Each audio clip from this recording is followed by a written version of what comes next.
Why is it that when a man strives for power, success, or leadership, he's seen as driven, visionary, bold? But when a woman does the same, she's often labeled aggressive, unlikable, cold, or worse. Let's talk about the double bind, the paradox that ambitious women face, where being competent comes at the cost of likability and being warm often comes at the cost of being taken seriously. This is not just a workplace issue, it's a cultural one, a political one, a deeply personal one.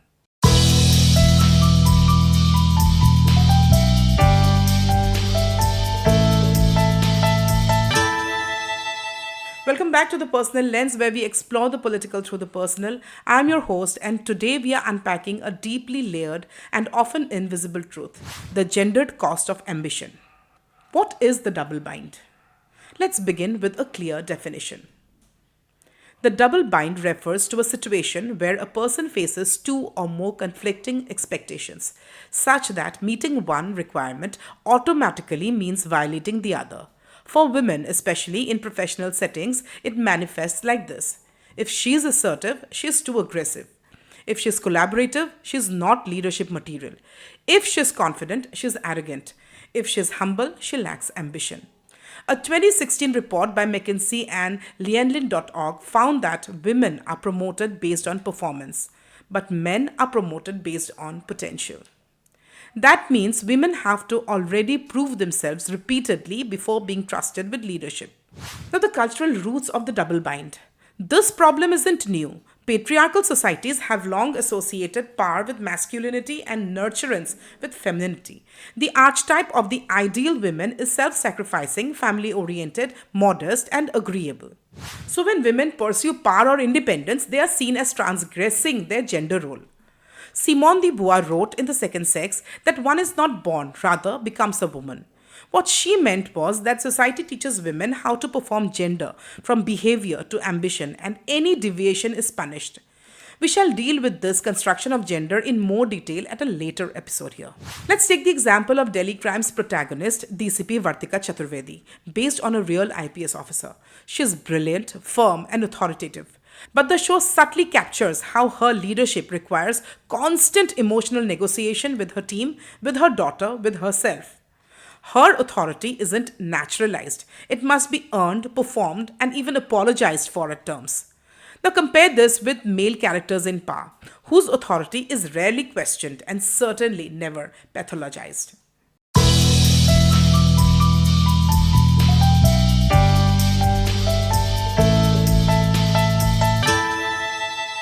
The emotional labor and silent expectations. Ambitious women don't just do their job, they also carry a disproportionate amount of emotional labor. Sociologist Ali Hochschild coined this term to describe the invisible effort women make to keep others comfortable, manage feelings, and maintain harmony. In a workplace setting, this often means softening emails to avoid sounding rude, smiling more in meetings, volunteering for non promotable tasks like note taking or birthday planning, mentoring junior colleagues because she is nurturing. In families, this might mean negotiating career decisions around caregiving roles, justifying promotions or work travel, defending the choice to prioritize ambition without guilt. This emotional labor is rarely acknowledged, but it's exhausting. Now, the boss lady versus the bossy woman. Let's talk about a trap, one that looks like a compliment but often functions as a cage. You've heard it before. Boss lady. It sounds bold, it sounds empowering, it's painted on mugs, embroidered on t shirts, written in neon pink across co working walls. It says, you're strong, you're ambitious, you're leading. But it comes with fine print because the moment a woman really owns her authority without softening it, without apologizing for it, she's no longer a boss lady. She's suddenly bossy. Assertive becomes aggressive. Confident becomes cold. Focused becomes unfeminine. That's the gender double bind of ambition.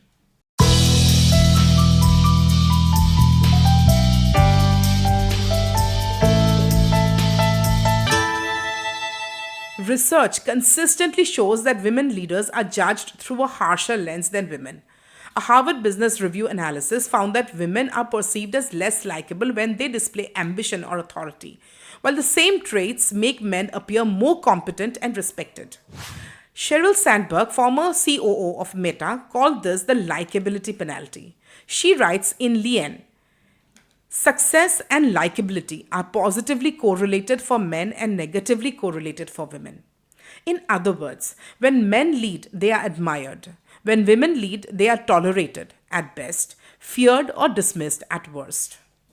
In Indian contexts, this double bind is just as evident, if not more amplified due to cultural expectations around humility, obedience, and good women behavior.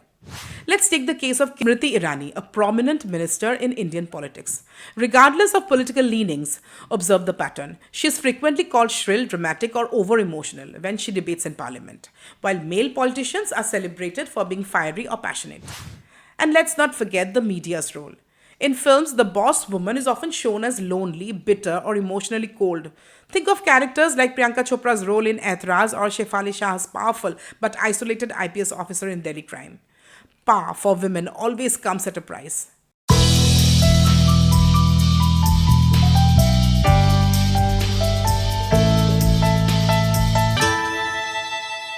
Tokenism and the packaging of power.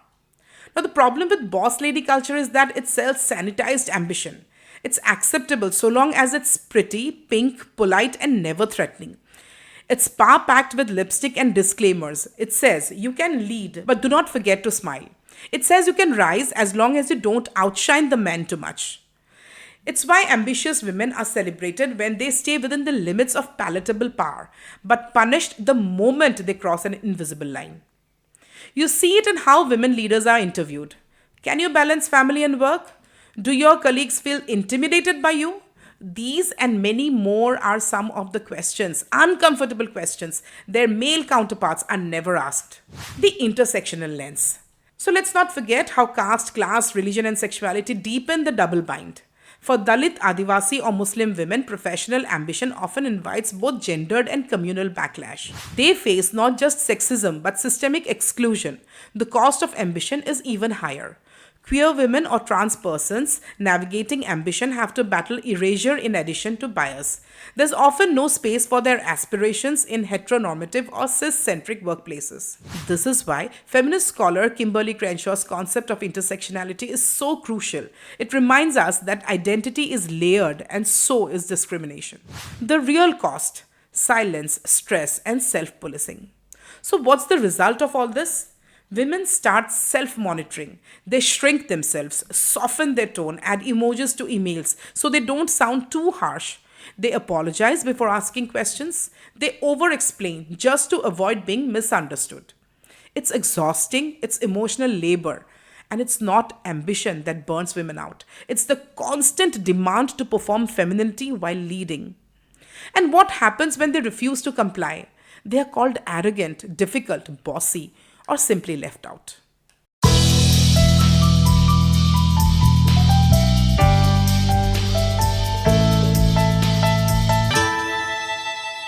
But here's the truth. There's nothing wrong with being bossy, if that just means knowing what you want and asking for it. It's time to reclaim ambition as something powerful, necessary, and unapologetic. Women don't need more pastel coded labels. They need equity. They need space to lead without being punished for it. They need to be allowed to be decisive, flawed, bold, loud, and still be respected. Because the problem was never that women were bossy. The problem was that patriarchy couldn't handle women being the boss. So, what would it look like if ambition were not gendered? What if women were allowed to be ambitious without being called cold? What if leadership wasn't equated with dominance, but with empathy and collaboration? What if workplaces stopped penalizing women for doing what men are celebrated for? It starts with calling out microaggressions, with creating policies that support, not punish ambition, with changing how we raise girls and how we hold boys accountable. To the women listening, your ambition is not a threat, it's a revolution. It is a refusal to shrink. To the men listening, examine your biases. Support women leaders without expecting them to perform gender for your comfort. And to all of us, let's unlearn the lie that power is only beautiful when worn by a man.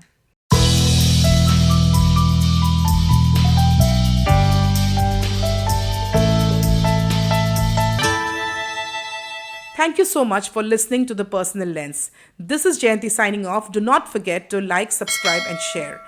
Do share your thoughts and comments at the email provided in the description. Until then, stay sharp, stay kind, and don't let anyone tell you that you are too much. Because maybe the world has just been too little for too long. And keep looking through the personal lens.